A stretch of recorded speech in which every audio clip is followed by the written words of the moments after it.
आज आप सबका स्वागत है स्वयं से साक्षात्कार के उस कार्यक्रम में जिसका शीर्षक चला आ रहा है गुरु हैं चार प्रकार। प्रज्ञान पुरुष की वाणी अनुसार हम लोग इस प्रोग्राम में चल रहे हैं। आइए एक बार सुन लेते हैं कि प्रज्ञान पुरुष क्या कह रहे हैं चार प्रकार के गुरु के बारे में। इसीलिए गुरु का चार प्रकार डिवीजन होता है। आउटर का साथ जो परिचय करा देते वो भी आउटर का, वो है महागुरु। माँ और बाबा महागुरु है, क्योंकि माँ बाबा हमको इस स्थूल शरीर दान किया। माँ बाबा बिना कोई शरीर नहीं बनेगा, तो माँ बाबा का ऋण कभी कोई शोध नहीं कर सकता है, क्योंकि ये शरीर एक माँ बाबा बिना कोई नहीं बना सकता है। तो माँ बाबा हमको स्थूल शरीर दे दिया, लेकिन इसको शिक्षा देने के लिए शिक्षा गुरु भी है, तो वो है महागुरु के बाद परम गुरु। मैं दोहरा देता हूं क्या कहा प्रज्ञान पुरुष ने। इसलिए गुरु का चार प्रकार के डिवीजन होते हैं। आउटर के साथ परिचय कराने वाले हैं महागुरु। माँ और पिता हैं महागुरु, क्योंकि माता और पिता ने हमको यह स्थूल शरीर दान किया है। माँ और पिता के बिना कोई शरीर नहीं बनेगा, तो माता और पिता के ऋण को कोई चुका नहीं सकता है, क्योंकि यह शरीर माता पिता के बिना कोई बना नहीं सकता है। तो माता पिता ने हमको स्थूल शरीर दे दिया, लेकिन शिक्षा देने के लिए शिक्षा गुरु हैं, तो वे हैं महागुरु। और उसके बाद हैं शिक्षा गुरु, परम गुरु। शिक्षा गुरु हमको कुछ शिक्षा देते हैं। यहीं पे उनके प्रवचन का वो अंश हमने अंत किया है। अब हमारे साथ सुदेशना चक्रवर्ती जी मौजूद हैं। वो अध्यापिका हैं, एक स्कूल में पढ़ाती हैं, और आइए उनका जो डायरेक्ट एक्सपीरियंस है बच्चों के साथ, उसके सिलसिले में उसी को लेके हमारी बातचीत चल रही है गुरु वाणी अनुसार। तो आइए सुनते हैं उनसे कुछ बातें उनके एक्सपीरियंस के बारे में। सुदेशना जी नमस्कार। नमस्कार। आपकी बात से मुझे एक स्टोरी याद आ गई जो कि इंस्पिरेशन के ऊपर है। ये स्टोरी है एक लायनस की, यानी कि एक शेरनी की। क्या हुआ कि कुछ भेड़ पहाड़ में घूम रहे थे, तो अचानक से वहाँ पे एक प्रेग्नेंट शेरनी आई। तो शेरनी ने उन भेड़ को देखा, तो उसको शायद भूख लगी होगी उनको देख के। तो जब वो उन पर छलांग लगाने लगी, एकदम छलांग लगाया, उनका सर पत्थर से लगकर वो गिर गई, और तभी उन्होंने एक बच्चे को जन्म दिया, और वो तुरंत वहाँ मर गई। अब वो बच्चा उन भेड़ के साथ, यानी उन शीप के साथ बड़ा होता गया, और उस शीप के साथ वो रहते रहते वो शाकाहारी बन गया और उन्हीं की तरह व्यवहार करने लगा। तो एक बार क्या हुआ, उसी जगह एक शेर आया, बड़ा शेर। तो जब वो आया तो उसने देखा, अरे ये बच्चा शेर बकरियों के साथ क्यों घूम रहा है? जो चीज़ हमारे खाने की है वो इनके साथ घूम रहा है।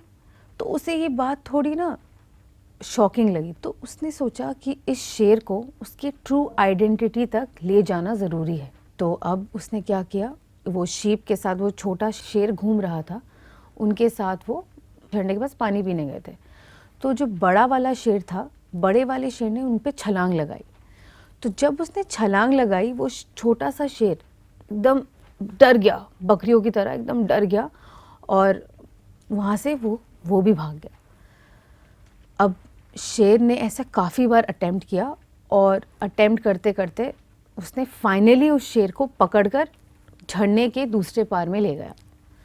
अब जब वो ले गया, उसने पहले एक चीज़ करी कि उसको एक नदी के किनारे ले गया और उसको रिफ्लेक्शन दिखाई, और ये बोला कि देख, तू और मैं एक हैं, you and me are the same. तो उसने क्या किया, उसी दिन से उसकी ट्रेनिंग शुरू करी। उसने बोला कि बोल तो उसने किया मैं। फिर से उसने बोला बोल तो उसने बोला मैं। फिर उसने बोला बोल फिर उसने थोड़ा, उसकी तरफ से थोड़ा बहुत आया, बट पूरा नहीं बन पाया। मतलब वो पूरे अपने आप से, अपने स्वरूप से पूरा परिचित नहीं हो पाया। तो धीरे धीरे उसने अपनी ट्रेनिंग करी और उसको इंस्पायर किया और उसको मांस खाना सिखाया और उसको धीरे धीरे वो जो उसका जो पहले वाला जो नेचर था वो धीरे धीरे ट्रांसफॉर्म होने लगा। तो अब जब वो धीरे धीरे ट्रांसफॉर्म हो रहा था, वो बड़ा शेर छोटे शेर को लेके जंगल में गया, शेर के बच्चों से मिलवाया और उन्हीं के साथ वो धीरे धीरे रहने लगा। फाइनली उसने अपने ट्रू नेचर को आइडेंटिफाई किया और वो वापस अपने स्वरूप में लौट आया और शेर की तरह बिहेव करने लगा। तो जो हमें इस स्टोरी से जो सीख मिलती है कि गुरु का जो काम है वो बहुत ही ज़्यादा महत्वपूर्ण है, मतलब कि वो बहुत ज़्यादा इंस्पायर करते हैं और वो हमें एक परफेक्शन की ओर खींचते हैं। He wants us to become perfect. तो इस कहानी से हमें यही पता चलता है कि जो बड़ा शेर था उसने गुरु का काम किया और उसने उस बच्चे शेर को परफेक्शन की तरफ ले गया।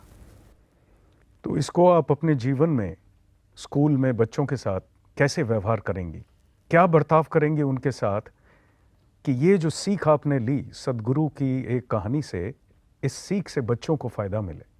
ऐसा भी मैंने देखा है कि कभी कभार जो बच्चे, आप जैसे इंस्पिरेशन की बात कर रहे हैं, वो कभी कभार नहीं सुनते हैं, तो यहाँ पे हम उनको सबके सामने नहीं बोलते हैं, हम उनको यहाँ पे अपने से अलग बुलाकर मे बी हम एक 1-to-1 कॉन्वर्सेशन करते हैं, थोड़ी बहुत डे टू डे लाइफ की कहानियाँ बताते हैं, थोड़े माँ बाप के बारे में बात करते हैं कि देखो माँ बाप तुम्हारे लिए कितनी मेहनत करते हैं और तुम्हें, आप उनके बारे में, आप उनको तो वो नहीं चुका सकते, जैसे आप पिछले एपिसोड में बोल रहे थे कि हम माँ बाप का ऋण कभी नहीं शोध कर सकते हैं, पर जो हम उनके लिए कर सकते हैं इज़ प्रेम और भावना और थोड़ा बहुत क्वालिटी टाइम। तो हम यही मैं उनसे बोलती हूँ कि 1-to-1 कॉन्वर्सेशन करके कि हम कैसे उनके साथ उनको इस वे में इंस्पायर कर पाएँ कि वो अपने अंदर का जो स्वरूप, जो एज ए स्टूडेंट उनको करना चाहिए, जो उनका दायित्व है, जो उनकी रिस्पॉन्सिबिलिटी है, वो उस चीज़ को रियलाइज़ करें और उस चीज़ के बारे में सोचें और वो चीज़ अपने लाइफ में इम्प्लीमेंट करें। करेक्ट। ऐसा होता है कि अगर हम एक बच्चे को बहुत ज़्यादा प्रेम से, बहुत ज़्यादा प्रेम भाव से उसको प्रेरित करें, तो ऐसा देखा गया है और ऐसा मैंने एक्सपीरियंस भी किया है, ऐसा देखा गया है कि उसमें बहुत ज़्यादा चेंजेस आते हैं, बहुत ज़्यादा उसकी सोच की क्षमता बढ़ जाती है। अगर वो पहले ऐसा था तो बिल्कुल वो विपरीत हो जाता है, बिल्कुल ऑपोजिट हो जाता है, ज़्यादा रिस्पेक्टफुल हो जाता है, ओबीडियंट हो जाता है और तुम्हारा कहना भी मानेगा, वो तुम्हारा कहना भी मानेगा। पर अगर तुमने उस बच्चे के कैरेक्टरिस्टिक्स को समझ लिया, try to understand the child, and I'm sure this works and you understand him and you inspire him। क्योंकि हम सबको इंस्पायर तो करते हैं, हम सबको हर चीज़ बोलते तो है, पर कुछ बच्चे ऐसे होते हैं जिनको हमें डिफरेंटली डील करना पड़ता है, क्योंकि ये तो हमें पता ही है कि सब बच्चे एक समान नहीं होते हैं, सब अलग होते हैं, सब अलग फैमिली से आते हैं, सब अलग बैकग्राउंड्स के होते हैं। तो इसलिए हमें देख के, उनको समझ कर उनको इंस्पायर करना पड़ेगा और उनको ये देखना पड़ेगा कि हम उनको अच्छे से जान पा रहे हैं या नहीं। जब हम उनको जान जाएंगे, when we get to know the characteristics of the person, of that child, हमारे लिए the work becomes easier, हमारे लिए इंस्पायर करना ईजी हो जाएगा और बच्चे के लिए वो लेना भी और आसान हो जाएगा and then you will see the positive changes। इस सिलसिले में मैं आपको थोड़ा सा हटके सदगुरु वाणी का एक पाठ आपको सुनाता हूँ। सदगुरु ने पक्का मैं कच्चा में एक बंगला की किताब में कुछ कहा था, जो मैं हिंदी में अनुवाद करके लाया हूँ। इनिशियल पोर्शन उसका इंग्लिश में है। एजुकेशन इज द अनफोल्डमेंट और manifestation of perfection which is already in you and it is all pervading. शिक्षा का यदि कोई मूल्य या प्रयोजन है तो वह मेरे भीतर या प्रत्येक के भीतर जिस मेरा बोध द्वारा हम भरे बैठे हैं, उस भाव को हटा देना, to remove the limitation condition of our understanding, otherwise education is futile. अब उनके कहने का अर्थ यह है, आपने जो बातें कही ये पहले कदम हैं जिनको लेना बड़ा ज़रूरी है, लेकिन वो कह रहे हैं कि यथार्थ एजुकेशन, यथार्थ शिक्षा वो शिक्षा है जिस शिक्षा से हमें हमारी जो सीमितता है, हमारे जो प्रतिबंध हैं जिनसे हम बंधे हुए हैं, मेरा मेरा मेरा मेरा के जो प्रतिबंध हैं, उन प्रतिबंधों से हम कैसे निकल के बाहर आएं और हमारा जो आत्मस्वरूप है, हमारा जो असली बिल्कुल फ्री स्वरूप है, उस स्वरूप में हम कैसे आके प्रतिष्ठित हो जाएं। तो अल्टीमेटली जो फाइनल एजुकेशन है वो है केवल हमारी पूर्णता, हमारे अंदर पूर्ण रूप से जागृत होना। लेकिन एक स्कूल के टीचर होने के नाते आप कुछ कदम लेके उस बच्चे को आप पहुंचा देंगे उस हालत तक कि वो अपने जीवन को सुचारू रूप से खुद चला सके। जो स्कूल की शिक्षा है वो शिक्षा को यूज़ करके वो कुछ कमा के अपने परिवार और अपनी ज़िंदगी को जी सके। इसके बाद आते हैं स्पिरिचुअल गुरुज, जिसको परापरम गुरु कहा है सद्गुरु ने। तो ये जो पार्ट है ये पार्ट आएगा आगे जीवन में, लेकिन आजकल के बच्चों के साथ चलते हुए अलग अलग टाइम पे अलग अलग किस्म की परेशानियां आती हैं। इन्वायरमेंट बहुत ज़्यादा चेंज हो रहा है, ये ना हमारे टाइम का है, ये ना आपके टाइम का है, ये एकदम ही नया जनरेशन है। तो इनको डील करने में सबको ही, जो भी टीचर्स हैं उनको बहुत ज़्यादा प्रॉब्लम होती है। और ये बोलते भी हैं कि जो बैच पहले थी वो बहुत ज़्यादा अच्छी थी, अब जो बैच आ रहा है वो बहुत ज़्यादा ख़राब आ रहा है, बहुत ज़्यादा इनडिसिप्लिन है, बिल्कुल भी मैनर्स नहीं है, रिस्पेक्ट नहीं करते हैं। और ये देखा गया है, ये नहीं कि कोई गलत बात बोल रहा है, देखा गया है। बस ये है कि हम इसको डील कैसे करें, और मैं बहुत ही अच्छे से इसे डील करना चाहती हूँ। और really I really want to work upon my children.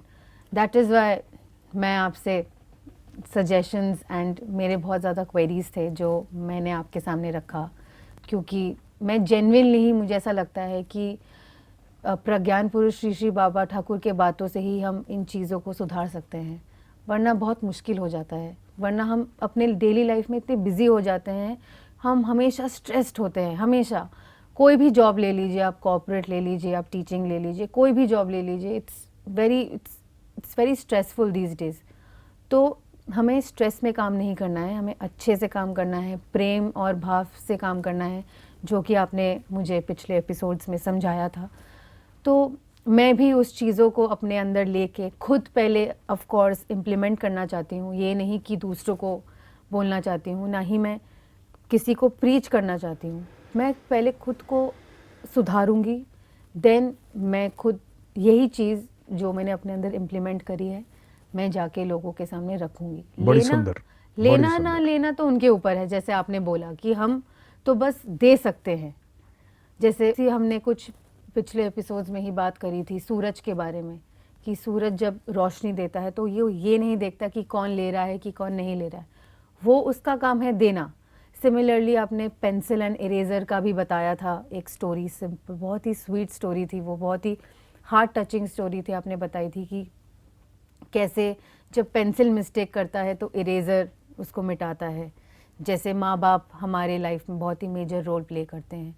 इसीलिए पहले मैं ये भी दर्शकों को बताना चाहती हूँ कि ये जो हमारा जो टॉक शो है, ये हम कोई किसी को कन्वर्ट नहीं कर रहे हैं, ये एक बहुत ही जनरल डिस्कशन है। और ये डिस्कशन इसी के ऊपर आधारित है कि हम अपने आप को कैसे ट्रू नेचर के साथ परिचित कर सके, हम कैसे अपने प्योर कॉन्शियसनेस जो हम सबके अंदर है, बड़े छोटे बुजुर्ग सबके अंदर है, बस ये हम भूल गए हैं और हमें बस कांस्टेंट रिमाइंडर की ज़रूरत है। That's it. अब ये कांस्टेंट रिमाइंडर बच्चों को देने के लिए हमें कुछ पहले कदम चलने हैं और चलने के बाद जाके इस विद्या को हमें उनके सामने परिवेशन करना है। तो दोस्तों, आपने देखा कि अध्यापिका सुदेशना चक्रवर्ती बिल्कुल जन्म से लेके जब तक सद्गुरु का शरीर था तब तक उनका साथ रहा सुदेशना जी का, और सुदेशना जी ने जो कुछ वहाँ से लिया और सद्गुरु की वाणी को अप्लाई करते हुए उनको जो प्रॉब्लम्स आई स्कूल में अध्यापिका होने के नाते, आज का ज़माना बदल गया, एनवायरनमेंट जो है, परिस्थितियाँ बदल गई हैं। उन परिस्थितियों में इस ज्ञान को हम कैसे अप्लाई करेंगे, कैसे लगाएंगे ताकि हम भी समृद्ध हों और हमारे जो बच्चे हैं हमारे पास आते हैं वो भी समृद्ध हों, तो विन विन सिचुएशन दोनों तरफ रहे। तो ये आलोचना हम करते रहे कुछ एपिसोड से सद्गुरु वाणी अनुसार, और मैं उम्मीद करता हूँ कि जो माता पिता हैं और जो अध्यापक अध्यापिकाएं हैं उन लोगों को इसमें से अगर किसी किस्म की प्रेरणा मिली हो तो वो अपने जीवन में, अपने कार्य में इसका व्यवहार कर सकते हैं। एक छोटी सी चीज़ में और ज़रूर बोलना चाहती हूँ। ज़रूर बोलिए। किसी बड़े से ही सुना था कि एक बार गुरुजी हमारे भक्तों को प्रसाद दे रहे थे, तो उनमें से एक भक्त थोड़े नाराज़ हो गए थे, शायद गुरुजी ने डांट दिया होगा। और हम अक्सर डांट खाया करते थे और उनके डांट में ही उनका प्यार था और उनकी सीख थी। वो भक्त जो थे वो थोड़े नाराज़ हो गए थे, तो गुरुजी ने बोला कि राग हुआ है तुम्हें, गुस्सा आया है? तो भक्त ने कुछ नहीं बोला, तो गुरुजी ने बोला कि मैं उस राग के सामने अनु लगा देता हूँ, यानी कि अनुराग। और वो भक्त बिल्कुल ही, उनका गुस्सा गायब हो गया और वो बिल्कुल ही एकदम बैठकर खाना खाने लग गए। तो इससे हमें यही पता चलता है कि कैसे प्रेम और भाव से हम एकत्रित होकर रह सकते हैं। सिर्फ थोड़ा प्यार चाहिए, थोड़ा प्रेम चाहिए, थोड़ी प्रेम की भावना चाहिए, और जो आपने एपिसोड में बोला है एक्सेप्टेंस की बात जो आपने बोली है, वो भी हमें एक्सेप्ट करना होगा और मूव ऑन करना होगा, because acceptance is very very important. अगर हम एक्सेप्ट नहीं करेंगे अपने चेंजेस को, क्योंकि चेंजेस आर इनएविटेबल, चेंजेस तो आएंगे ही, वो तो हम स्टॉप नहीं कर सकते, पर जब हमारे सामने हम देख रहे हैं कि ये चेंज हैं तो हमें वो एक्सेप्ट करना होगा। आई नो एक्सेप्ट करना बहुत मुश्किल है, बट अगर हम ये चीज़, आपने और एक बात बोली थी मुझे याद आई अभ्यास के बारे में, दैट इज़ प्रैक्टिस। आपने बोला कि अगर हम निरंतर एवरी डे अगर हम प्रैक्टिस करें, हमारे अंदर का जो नेचर है उसमें बहुत ज़्यादा चेंजेस आएंगे, बिकॉज हम सिंपल लैंग्वेज में वो यही बोलते हैं, practice makes a man perfect. तो यहाँ मैं परफेक्शन की तरफ ज़्यादा नहीं बात कर रही, मैं बस ये बोल रही हूँ कि अगर ये हम निरंतर प्रैक्टिस करते रहें, ये जो भी हमारे बीच में, मेरे और लहरी जी के बीच में जो बातें हुई, हमारा जो अप्रोच होगा towards life will be very positive rather than negative, और हमारे अंदर जो एक हैबिट होती है of cribbing will become less, because अगर हम कंप्लेन करने की प्रैक्टिस करेंगे तो हम लाइफ लॉन्ग कंप्लेन ही करते रहेंगे। अगर हम कंप्लेन ना करने की प्रैक्टिस करते रहेंगे, अगर हम अपने आप को सुधारने की प्रैक्टिस करते रहेंगे, तो हम उसमें ज़्यादा सफल होंगे और ज़्यादा सक्सेसफुल रहेंगे। बहुत अच्छे।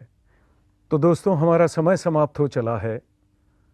सुदेशना जी, नमस्कार। नमस्कार। आपने समय दिया, हमें बहुत अच्छा लगा। बहुत सारी चीज़ें बच्चों के बारे में जानने को मिली। आप आनंदित रहें, खुश रहें और बच्चों को भी आनंदित करें, खुश करें, ऐसी हमारी सद्गुरु से प्रार्थना है। तो अगले एपिसोड तक के लिए दोस्तों नमस्कार, मिलेंगे फिर अगले एपिसोड में।